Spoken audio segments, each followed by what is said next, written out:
नमस्कार दोस्तों, stock quiz के एक और वीडियो में आपका स्वागत करता हूं। दोस्तों, ये एक मल्टी बैगर कंपनी की B2B बिजनेस में, मैं आपको पहले ही बता दूं, B2B बिजनेस में इंडिया की एक सिंगल लिस्टेड कंपनी हुई जो प्योर B2B बिजनेस से थी और क्या जबरदस्त रिटर्न दिया। 2019 में इस कंपनी का लिस्ट होना था। ठीक है, 2019 में लिस्ट हुआ। आप यहाँ पर प्राइस चेक कर सकते हैं। 2019 के बीच में ये एडजस्टेड प्राइस है, यानी कि पिछले वीक में इसके अंदर फर्स्ट एवर जो बोनस इश्यू हुआ, उसके बाद ये हिस्टोरिकली प्राइस एडजस्टेड हो गया उसी के अकॉर्डिंगली में।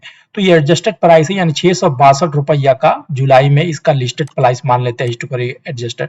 वहां से धीरे धीरे धीरे चलते चलते एक टाइम पर ये लगभग 5000 का इन्होंने अपना टॉप बनाया और फिर इसके अंदर जबरदस्त गिरावट हुई, जैसे कि हर स्टॉक के साथ होता है।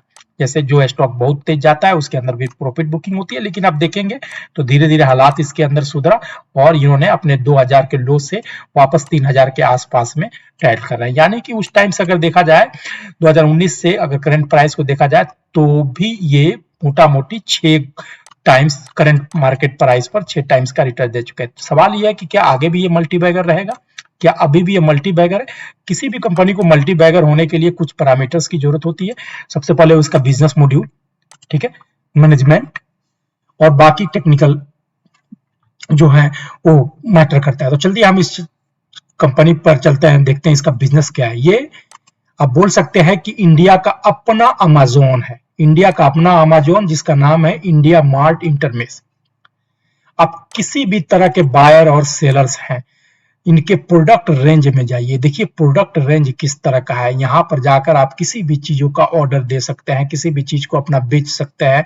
अगर छोटे मोटे बिजनेस वाले हैं, यानी कि एसएमई वाले हैं, स्मॉल मीडियम इंटरप्राइज, वो लोग भी अपना लिस्ट करते हैं। यानी कि जितने भी, जैसे आपके शहर में अगर गए, कोई कपड़े की दुकान है या कोई दवा की दुकान वाला है, उसको आजकल इस जगह पे इंडिया मार्ट पे लिस्ट कर रहा है, क्योंकि किसी को भी अगर दवा ववा खरीदना है या बल्क में खरीदना है या होलसेल में खरीदना है या मीडियम साइज में खरीदना है, वो यहाँ पर जाकर ऑर्डर देता है और डायरेक्ट ऑर्डर पंच होती है वहां पर। हर एक तरह का यहाँ पर देख सकते हैं, फूड एग्रीकल्चर और जितनी भी कैटेगरी है आप अपने आप को लिस्ट कर सकते हैं, यहाँ पर जाकर देख सकते हैं। इवन कि मैं आपको सजेस्ट करूंगा कि इस कंपनी के बारे में अगर जानना है तो आप अपने चौक चौराहे बाजार में जाइए और उस दुकानदार के पास अगर जाइए, चाहे किसी भी तरह का प्रोडक्ट बेचता हो, और पूछिए इंडिया मार्ट को जानते हो, इंडिया मार्ट पर आप लिस्टेड हो या नहीं हो। मैं आपको यकीन दिलाता हूं कि 10 में से आपको 5 दुकानदार मिलेंगे जो इंडिया मार्ट पे लिस्टेड है। और ये क्योंकि 2019 की कंपनियां आगे और चल के 10 में से आगे चलकर 10 कंपनियां इंडिया मार्ट पे लिस्टेड होंगी ही होंगी, इसलिए इनका फ्यूचर ग्रो करेगा दोस्तों। तो आप इंकरेज कर रहा हूं मैं आपको, आप जाकर विजिट कीजिए, क्योंकि इन्वेस्ट करना एक प्योर बिजनेस की तरह है और बिजनेस में इन्वेस्ट करने से पहले जानना जरूरी है कि आपके पैसे कहाँ लग रहे हैं। ठीक है, चलिए मैं अब आपको इनके फंडामेंटल पे लेके आया हूँ।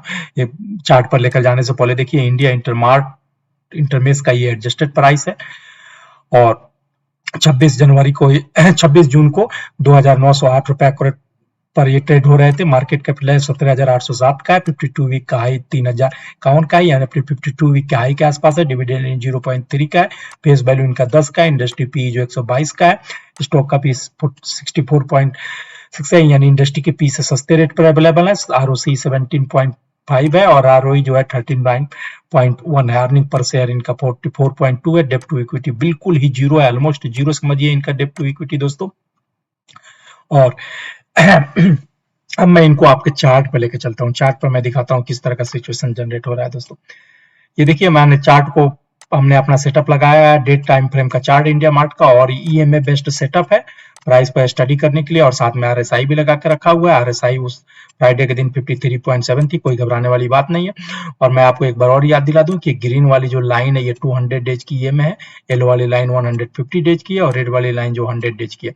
आप यहाँ पर देख सकते हैं कि इस पीरियड में इन्होंने अपना ऑल टाइम लो बनाया, ठीक है, और लो बनाने के बाद धीरे धीरे प्राइस अपने आप को 200 डेज और 100 डेज के बीच में कंसोलिडेट करने लगा। उसी टाइम पर मैंने वीडियो बनाया था कि स्टॉक में एंट्री लीजिए, क्योंकि अब रेड वाली लाइन ऊपर की तरफ जा रही है और यहाँ पर देखिए धीरे धीरे कंसोलिडेशन हुआ।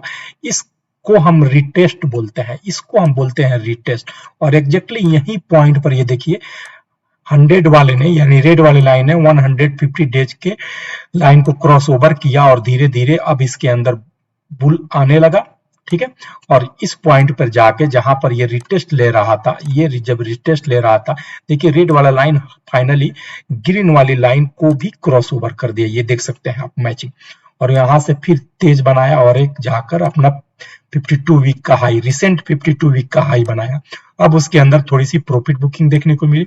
अगेन इस पॉइंट पर इसने अपने आप को कंसोलिडेट किया, जो कि स्टेशन का नियरेस्ट पॉइंट है, और फिर ऊपर की तरफ जा रहा है। अभी फिर कंसोलिडेशन चल रहा है, तो नजर बना के रखिए दोस्तों। इसमें चीजें ऑब्जर्व करने के लिए मैं आपको बता दूं कि देखिए ये क्रॉसओवर तो ऑलरेडी हो गया है। क्रॉसओवर कितना तेज है कि आप इसी से अंदाजा लगा सकते हैं कि यहाँ पर रेड वाली लाइन 100 वाली लाइन 150 और 200 डेज के नीचे को छोड़कर चली गई, और 150 डेज की लाइन भी 200 डेज के लाइन को छोड़कर ऊपर की तरफ चली गई है। और ये क्रॉस ओवर इस स्टॉक में धीरे धीरे और तेजी लेके आएगा, एक बार में रॉकेट की तरह नहीं भाग जाएगा ऊपर। जो एक बार में स्टॉक भागता है वो ऐसे ही धड़ाम से नीचे भी गिरता है, ये धीरे धीरे अपने आप को ऊपर लेकर जाएगा ही जाएगा दोस्तों। अगर आप बात करते हैं लॉन्ग टर्म इन्वेस्टिंग की, या अगर बात करते हैं किस डिस्काउंट, कितना डिस्काउंट मिल रहा है, हम इंडियन लोग डिस्काउंट को बहुत ज्यादा मतलब पसंद करते हैं। तो आप देखें कि स्टॉक लगभग 5000 के आसपास ट्रेड किया करता था, आज के डेट में 3000 के आसपास ट्रेड कर रहा है। यानी क्लियर कट एक स्टॉक पे आपको 2000 का डिस्काउंट प्राइस मिल रहा है। और क्वालिटी वाली स्टॉक में इस तरह का डिस्काउंट मिलना दोस्तों अपने आप में एक सोने पे सुहागा जैसा काम है। तो अगर आप इन्वेस्ट करना चाहते हैं दोस्तों लॉन्ग टर्म के लिए, तो मैं सजेस्ट करूंगा कि 10 साल से कम पीरियड के लिए आप इन्वेस्ट मत कीजिएगा। भले आपका अमाउंट छोटा हो, अमाउंट छोटा होने से मतलब नहीं है, मतलब है कितना लॉन्ग पीरियड तक आप बने रहते हैं दोस्तों। जितना लॉन्ग पीरियड तक बने रहेंगे उतनी ही ज्यादा जबरदस्त कंपाउंडिंग होगी। और अगर आप स्विंग ट्रेड वगैरह करना चाहते हैं दोस्तों, तो इसी प्राइस के आसपास एंट्री लें, 200 के नीचे का आप इसका एसएल लगा लें, और फिर इसमें लॉन्ग पोजीशन बना लें, ताकि लॉन्ग पोजीशन आने वाले वक्त में और इसकी तेजी देखने को मिल सकती है। और अगेन आपको मैं याद दिला दूं दोस्तों कि अगर आप इन्वेस्ट करने और ट्रेड करने से पहले आप अपना रिसर्च भी खुद कर लें। Thank you.